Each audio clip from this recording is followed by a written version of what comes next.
Okay, it is January 9th, 2024, 6:01 p.m. This is the Norwalk Inland Wetland Agency and Conservation Commission first meeting of the year. Alexis, could we have a roll call, please? Absolutely. Steve Clockey, Here. Cheryl Brown, Here. Matt Pitts, Here. and Heather Breslin. Here. You have four and you do have a quorum. Awesome. And we all haven't blown away in the worst storm in history, right? Is there anyone online to comment publicly, Alexis? Or Amelia? So if you're a member of the public and wanting to speak, you can speak only on items that are not a pending application. No, I believe it's just an interested party. Okay, great. So moving on to S23-626, 199 Newtown Avenue. Discussion and or decision. So Alexis kindly sent you all my memo and draft resolution last week with everything. And at your last meeting in December, the public hearing on this application was closed and we haven't received anything new since then. The applicant, through the course of a couple weeks and a few meetings, had addressed concerns of drainage, clarifying topography, relocating stockpiles. They also relocated catch basins, changed the patio material, and expanded the buffer, and are including a boulder row, I think are the big highlights or the biggest changes at your last meeting. And if you'd like, I can pull up the resolution for discussion. That sounds good to everyone? Right. Sounds good.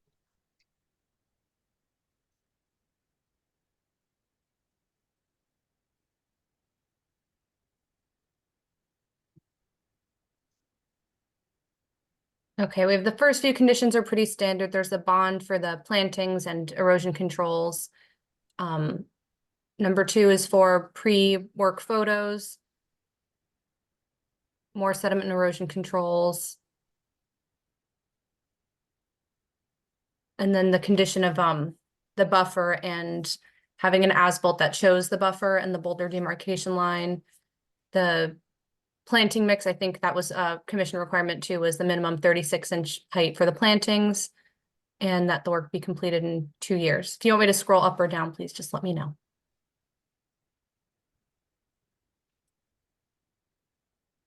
Amelia, where do we have it codified about continuing the boulders across where previously they had created sort of a pathway to the pond?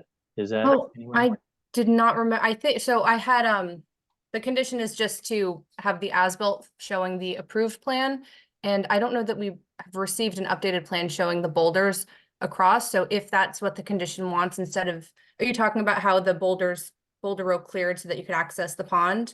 Yeah. And so the commission wants to have that be a continuous boulder line with no pond access, then we can add that as a condition now. Sweet. Thanks.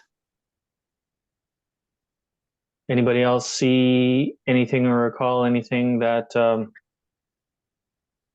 isn't clearly laid out here? Or does anybody have any thoughts or feelings on the draft? So Amelia, I would amend number 6 instead Number of 6? adding number 8. And my apologies, I completely forgot about that condition. And of course, the applicant could not provide a revised plan because the public hearing had closed. And I forgot that that was discussed. So, after what I would say is for the first sentence where it ends with Grumman Engineering LLC. Yep. Just say and add as amended to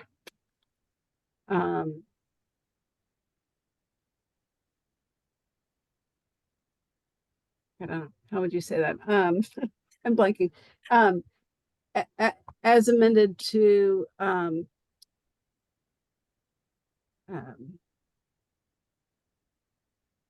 have no as amended to have the demarcation line Be continuous. yeah, be continuous across the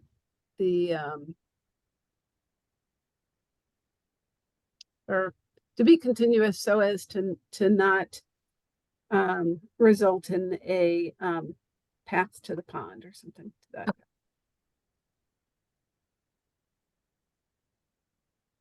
Excellent wordsmithing.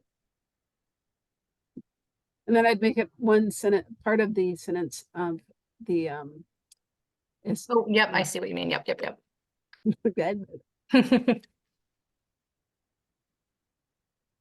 Okay, so I think I'll go ahead and move to approve the resolution as drafted and edited a minute ago for S23-626.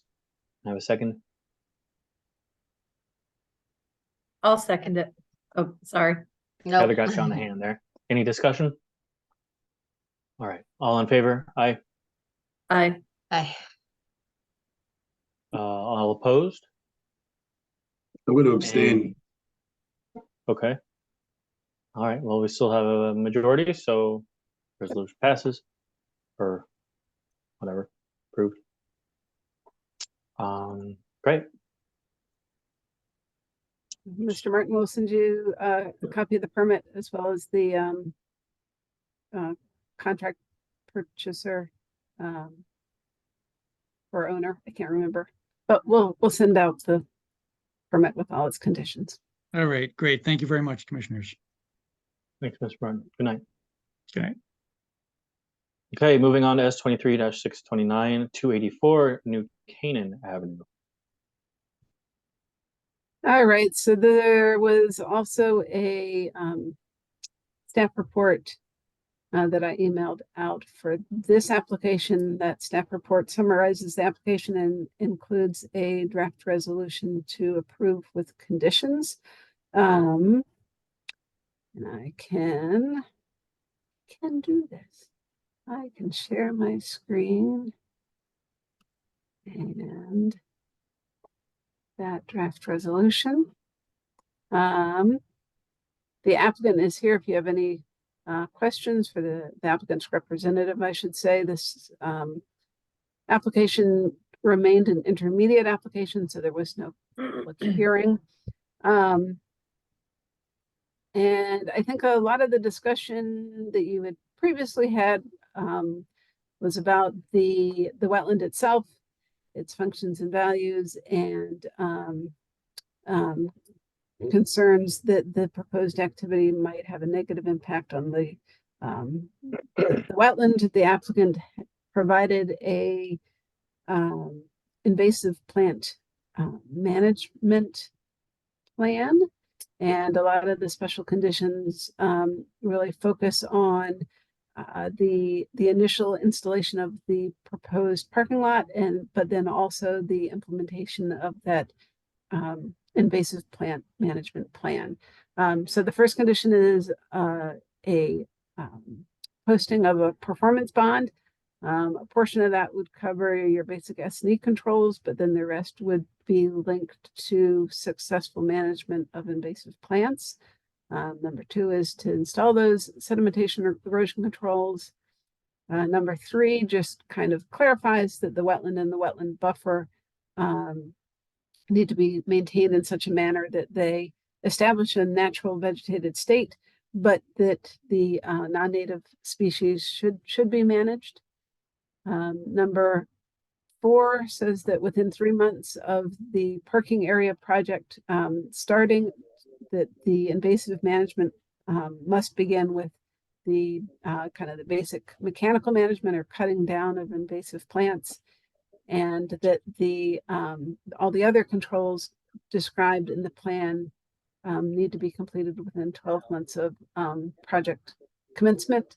That's a little different than what's in the plan, which suggests that the plan be implemented within 12 months of project completion.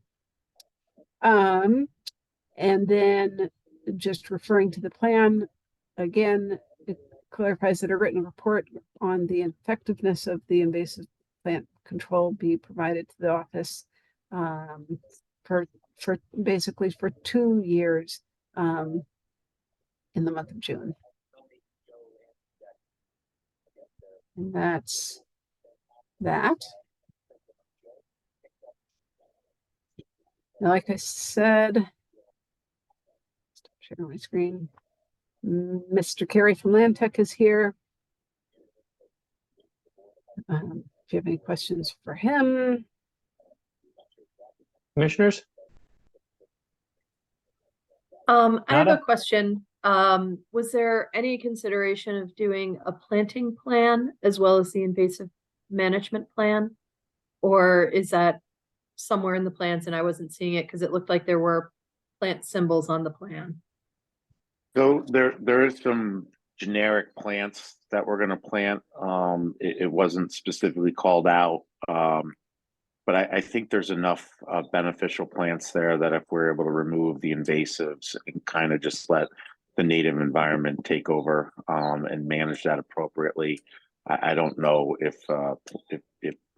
additional plantings are necessarily needed at this point. If that becomes something that's needed in the future, I think the applicant would be open to that. We did review the draft resolution and the conditions, and we have no issues with any of those conditions. I would like to say there is probably another project that may be coming down the pike for the property. So if that's something that needs to be added in the future as a kind of more holistic approach, I'm sure that that can be addressed then. Right now, this is kind of just trying to get this parking in to address those issues that they're having with overflow parking and causing some traffic problems getting into the property. So, and just to clarify, Cheryl, the on the site plan, there are plant symbols, but I believe those are some plantings that were previously installed. That's Or correct. okay.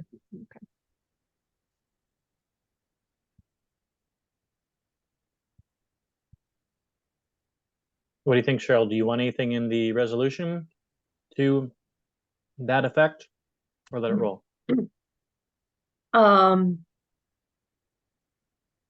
I think I have concerns with removal of all the invasives in there because that's going to open up space. I don't know what could we do there, Alexis? Like, if there's no planting plan, can there be a requirement of native plants to be installed if like we have too many gaps? I mean, they're kind of suggesting a wait and see approach on the invasives. Right. You'd have to, I think to address your concerns that there'd be a lack of vegetation within the wetland and buffer, I think you can add a condition for a replanting. Maybe add a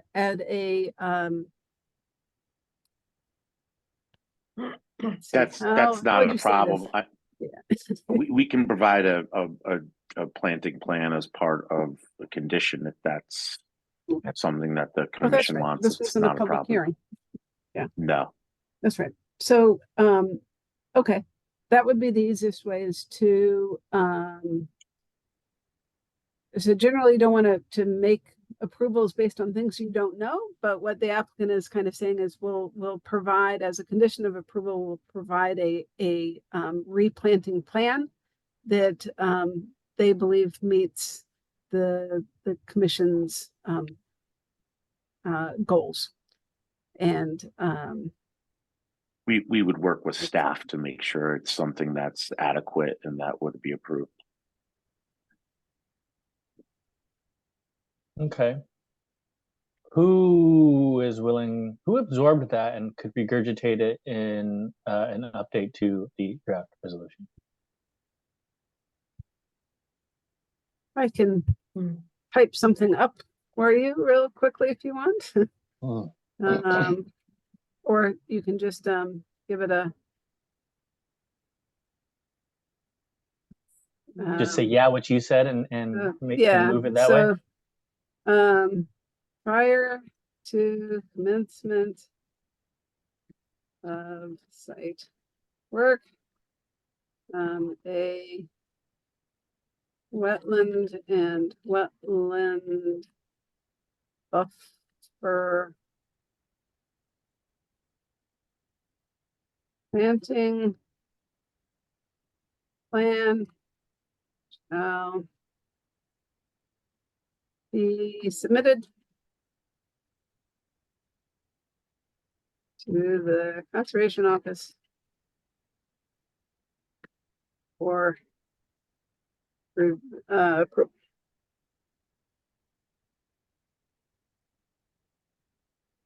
And then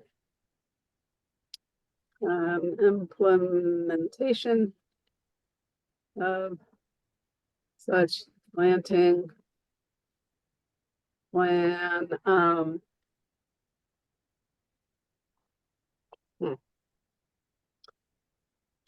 So normally you would bond for the planting, but we don't know what it is. So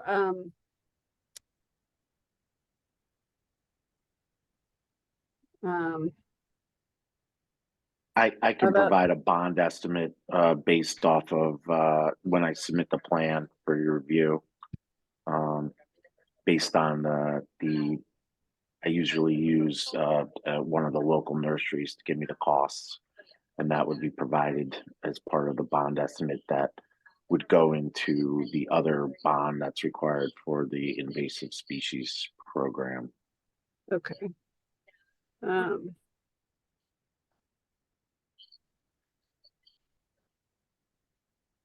So then I'll just amend the first one.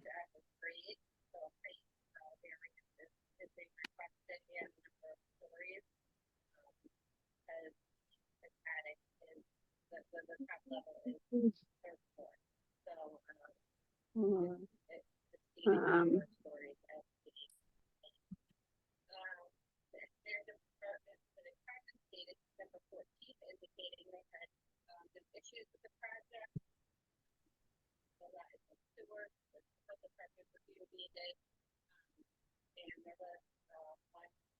Okay, so I just added, I'll share my screen. Thank you.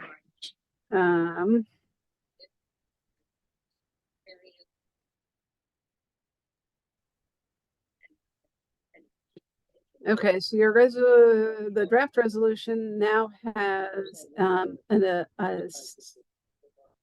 third sentence in the first special condition that says an additional bond is to be posted and amount to be determined for implementation of the planting plan. Planting bond to be held for 2 full growing seasons. And then a new number 4, prior to commencement of site work, a wetland and wetland buffer planting plan shall be submitted to the Conservation Office for approval. That's just top Okay. notch. That sounds good. Love Thank it. you. Can I move to approve this? Have a second? I'll second it. Cheryl's got it. Any discussion? All in favor? Aye. Aye. Alright. All right, that's 4. Great. Thank you, Mr. Carey. Are you hanging out with us for any more here tonight? Now he's done. All right. That's it. Nice to see you. Thank you.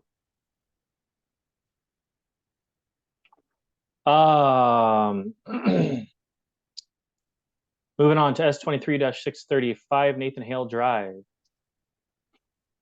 The applicant is out of the country this week and has kindly requested that any discussion on their application be tabled to the next meeting. So they will be at the next meeting. When the application was received at the previous meeting, you guys really didn't have any comments, or, well, you had comments, but no concerns. So in advance of that next meeting, you'll have a draft resolution to discuss, but they would just like to be here when you do discuss. Well, let's table it for tonight and move on to S23-631. Oh, I'm sorry. Do we have to do something? No, that was perfect. Okay. I was just going to say that likewise for that Oh. application, Great. When it was received at the last meeting, the commission had a lot of comments and concerns.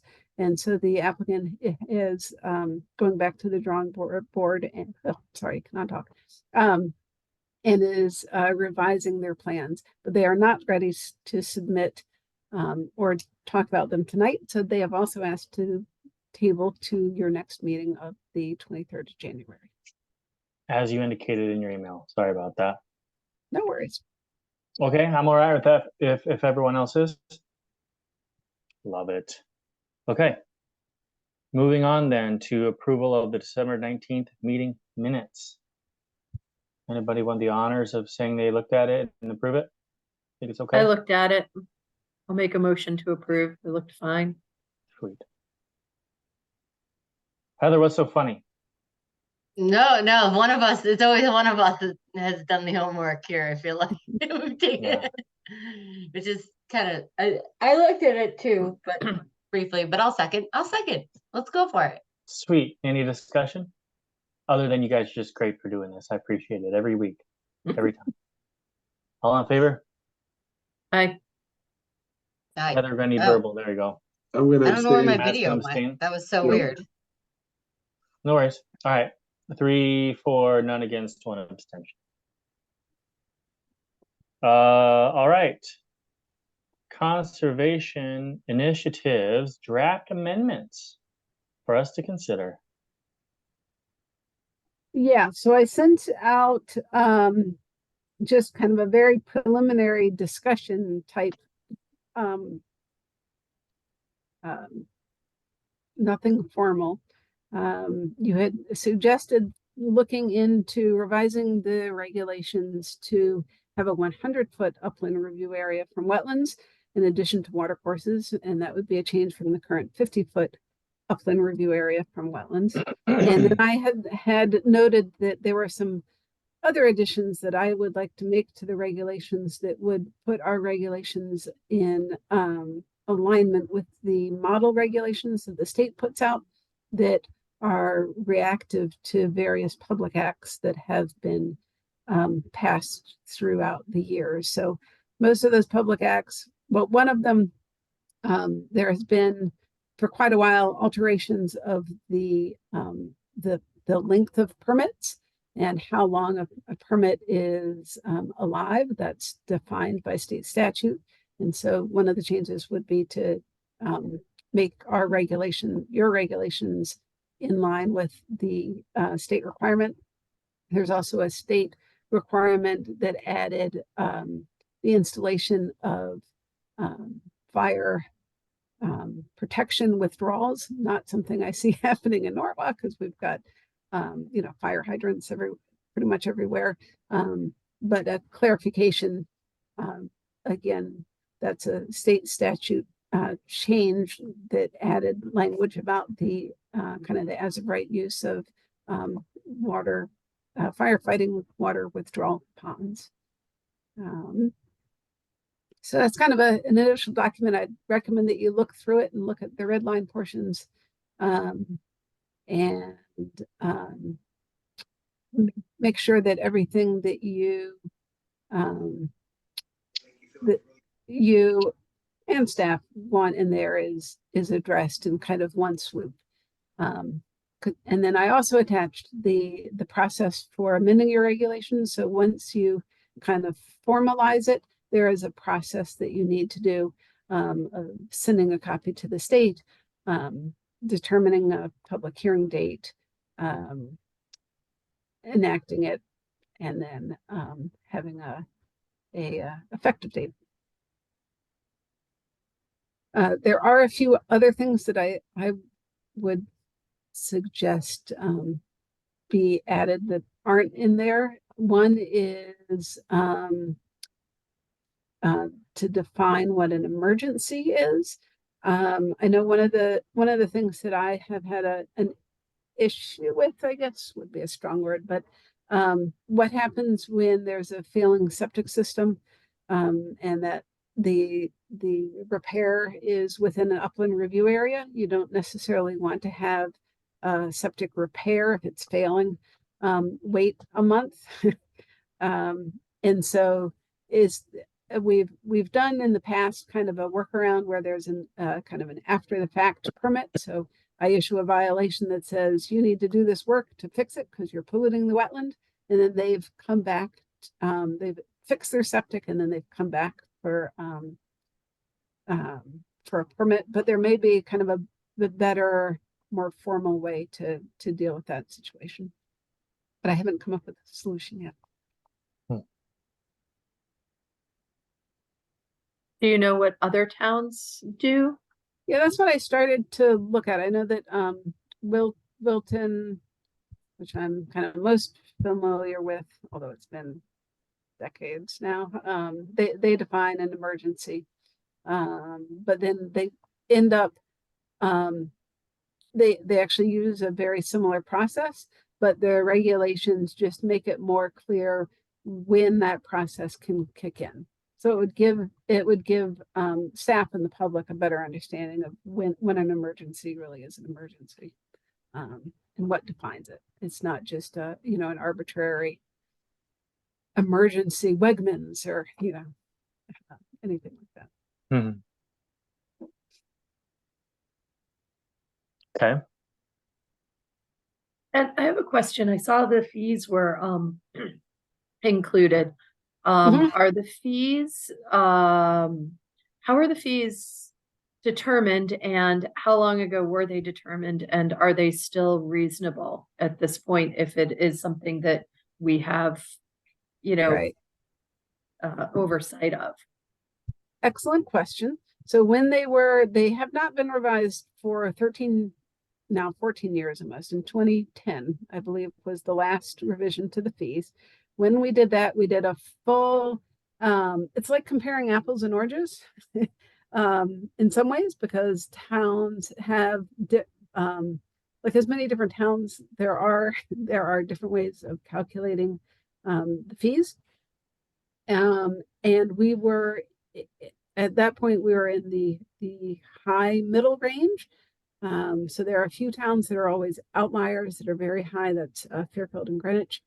And then kind of comes this mid pack that we're in. And then there's kind of the lower than average. I've asked a few surrounding towns recently went through the process of getting everyone's fees so that they could do a comparison. I've asked them to please send me whatever they found so I don't have to reinvent the wheel, but I haven't received anything back yet. Generally, not a lot of towns have changed their fee schedules in the last 10 years. It's only been the last few months that towns, because we all kind of talk. And that's funny that it was on my radar too. Yeah.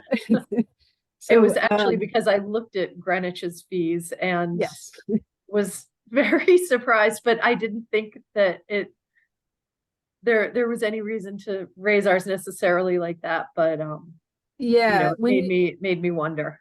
Yeah, I can send out the 2010 comparison that I did, because the way that I ended up comparing the different towns versus Norwalk was to come up with scenarios, like what's the cost to the applicant for a deck off a single family house, or to build a new house, or to build a new, whatever. And it's like an exponential rise in rates for Greenwich and Fairfield. So it actually skews it so hard. It's difficult to compare it to everybody else. They are truly two outliers. And so I did the comparison with them. And then I also removed them because frankly, they have these components of their regulations. They're integrated into their fee schedule that I don't know if our corporation council would say we could do. So I have a comparison of kind of everyone else. And as far as I know, like I said, I don't think many municipalities have raised their rates, and we were at the top of everyone minus Greenwich and Fairfield. But that definitely is another thing that I'd you know, look through the draft, and then I'll continue to try to get updated information for you, so that if you do want to change the fee schedule, this would be a great time to do it. I have a question about the 50 feet changing to 100. Are we opening ourselves up to, I mean, a lot more issues, problems? Is it, what's the trade-off? Now's not a great time to ask because Catherine's not here. But, Right. I mean, right. Ms. Knight had suggested it. I do think so. I think there's two different things. So the Norwalk didn't have a defined upland review area until 2005. The commission at the time wanted a bigger setback from watercourses than wetlands. Wetland science, there's not a lot of indication that a wetland would need less protection than a watercourse, and I would argue that it's actually the opposite, that your wetland system and your headwaters, the kind of the start of the system, is more important than the stream, because once water is in a watercourse, it's going down the watercourse. There's a little bit of recharge, but so there's nothing really to say that as far as protection wise, that wetlands are less valuable than watercourses. And then that's one point. And then I think that originally the idea was that for the wetland areas, the thought was that people would avoid the wetland commission by keeping more than 50 feet from a wetland, or by keeping more than 100 feet from watercourses. And I don't see that happening. If it was written as kind of an incentive, every once in a while we'll see an application where the silt fence limited disturbance is 51 feet from the wetlands, but that's a rarity. Yeah. Okay. So, all right. Two very good points. Thank you. Okay. But yeah, I do think that there would be slightly more intermediate or significant, well, probably just intermediate permits with the change. Yeah. Okay. The only difference, sorry, I just want to, so I hear what you're saying, Alexis, it makes sense to me. I guess my only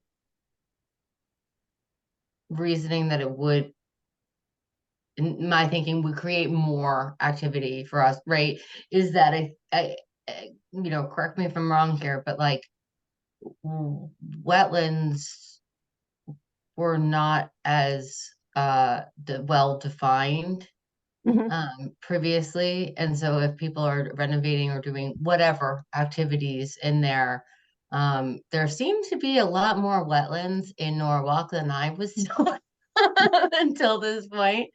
Right. So I'm just like, do you think that makes it like, a water course seems like an easier thing. It's there mosely, right? Sometimes. Yeah, I guess that's true, right? Okay. I just wanted to bring that point up. I don't know if that's a factor at all. Like if I've heard a few people now since I've joined say like, well, we didn't, there was nothing, or we didn't even know there was a wetland. I don't know whether that's just. Yeah. I mean, there definitely are a lot of people that say, I don't know there wasn't a wetland. And then a subset of that large group is people that truly didn't know that there was a wetland, because right, wetlands are not always obvious when you go out to property, right? It's based on Right. the soil profile, and that means that you can have wetlands that are lawn areas. You can have wetlands come in a lot of different shapes and forms, and I'd say that the general public does not know what a wetland is unless it's kind of the textbook version of what they maybe saw in school or something. So yes, I'd say that resident education is always a hurdle that the city and all municipalities have. Right now, we don't have a GIS map that is public facing that includes all of our wetland information. And that's something I've been talking to the IT department about getting those layers on, because Amelia and I do update when we do receive a wetland delineation, flagged wetlands. We add that information to the GIS map. But yeah, I think just additional. I mean, so anytime anyone gets a permit to do work, that it is routed through zoning, and then it comes to Amelia for review to determine permit assessment need. So all of those are going to be captured by us no matter what. It's really all that the landscaping work that people get confuddled about. Okay. If you don't think it's a big deal, I mean, I was just a point in my brain that I was thinking about when I think about wetlands. So yeah, and I don't know, maybe once the commission, once you formally have a proposed amendment to the regulations, if you choose to do that, maybe it should be used to really try to engage the public and get the word out that there is 100-foot upland review area from both wetlands and watercourses, and what wetlands are, and how. Is there Mhm. Sorry, is there an organization that we could reach out to that would maybe provide a grant? Because as far as I'm concerned, the biggest challenge to doing that, to sending a mailer out to every homeowner in Norwalk, is the cost Right. of it, right? Right. And it's Mailers are yeah, they're tough. Oh, I mean, I don't know. Amelia and I could look into a campaign. The city does have social media. We can be more proactive and take photos of because even if you send out a letter to every resident, every property owner, there are properties out there that when you go to the official wetland map, they haven't done any work, and so they've never delineated wetlands, so there's nothing shown there, so they're going to think that it doesn't apply to them. You know what I Sure. mean? It's that connection, I think, that's missing. So right. that's what I was gonna say. It would make sense to get the map, the GIS layer, if we can, like, added before we talk about any of that, just so people could reference. could look it up. Yeah. I think Yeah. having a public facing map that shows wetlands would be ideal. Wasn't there one up at one time a few years ago? There was. So when you go to the city's, the city has a GIS mapping site through the engineering department of public works, and we had a map that was hosted by CDM Smith for a while, but then they were doing that for free, and so that eventually came down because the parcel information was not updated, and so it now points, I believe, to the WestCOG's, the Western Council of Governments website's map. Pretty sure. And it has some layers, but definitely not many of the layers that the city has available, and no wetland information. And part of that is kind of good, because you want to be sure that whenever somebody does go onto a map with wetlands, that there's some kind of clarification that just because there aren't wetlands shown doesn't mean that there's not wetlands on one's property.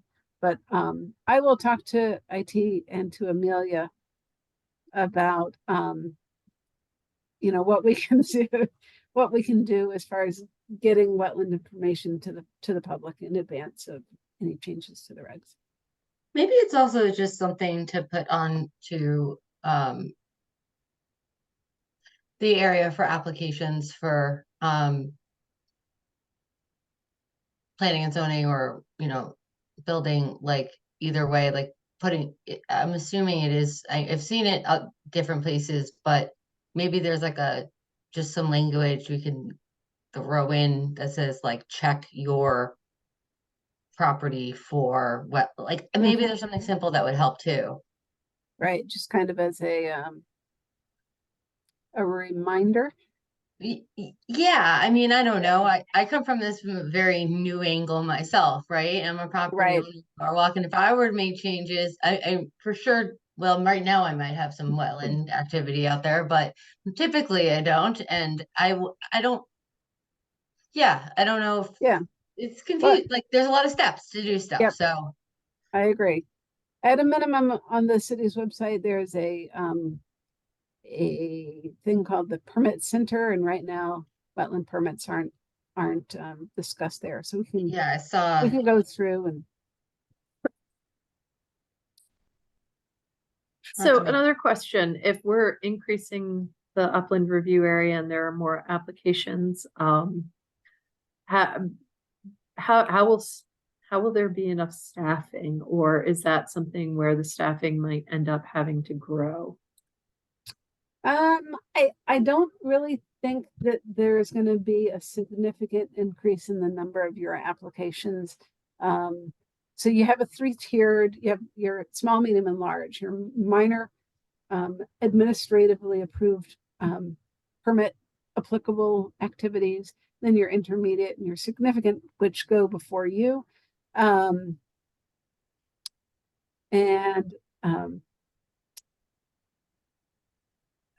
I think that I just don't think that the volume is going to increase Do you think there'll just be more of markedly. the low level applications? I do. I think Okay, that, where you're just like, yeah, you can take that tree out, it's 75 feet from the wetland kind of thing. right, right. So currently, so in addition to the minor, intermediate, and significant, there's the declaratory ruling, which covers those as of right activities that don't require permit. So currently, someone that wants to remove a tree, if it's one tree or two trees that are dead, they don't need a permit for that. That is, as long as it's at a single family residence house, they can they submit a form to us, and then we say, sign off. And so I think what it's going to do is push, because Amelia and I see proposed applications all the time, and we're making the assessment of, okay, this is an administratively approved, this is an intermediate, or this is significant. And I think that with the proposed change to a 100-foot upland review area, we'd continue to do that. But I think you're going to see more minor permit issuance. or you and may yes, live more to staff regret would- this comment.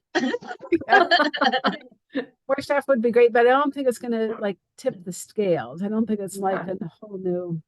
Yeah, that's just my thought. What do you think, Amelia? Amelia's the one that's doing a lot of those, just so you know, at this point. Yeah, I agree. I think it would really just increase minor permits, but those are, it doesn't take weeks like it does for you guys. A lot of minor permits we can issue within a day, so it would add work, but I don't think it would require additional staff or anything. Good questions. Firsthand. Okay. Good stuff. Mhm. Thanks for taking the initiative to do that, Alexis. Absolutely. Are there other conservation initiatives anyone would like to discuss tonight? Okay. How about comments of staff? No, it's raining. It's raining outside. Yeah. Just no real updates of significance at this point. Okay. Comments of commissioners? Anyone? Has anyone had any ideas about new members of commissioners? Anybody? Yeah, No? if you do, please send them my way. Or beeline them right to the city clerk and mayor going. Okay. All right. Put that bug in the back of bug in your ear, something in the back of your mind, whatever. Anyway. Okay. Maybe I've got a neighbor since I've already got one coworker on here. Maybe I've got a neighbor. Neighbors. Yeah, neighbors are good. I never, I tried that one, didn't work for me, so. Yeah. Okay. Of course. All right. Well, let's get the heck out of here, I think, if that's all right. Woohoo. Virtually at least. I will move to adjourn. May I have a second? Second it. Thanks, Cheryl. Any discussion? Thank you to y'all for making it so we could have a forum tonight. All in favor? Aye. Aye. All right. Sounds great. Well, have a good night, everyone. All right. Good night. In a couple Thanks, weeks. all. Have a great evening. Thank you. Thank you. Oh, wait, Brian Carey has hands up. Oh. Hold on. Wait. Whoa. What do we do? Hi, Did Brian we- Carey. If you would like him to speak, you can let him speak. It's up Yeah, to you, please. Mr. Chair. Yep. Hmm.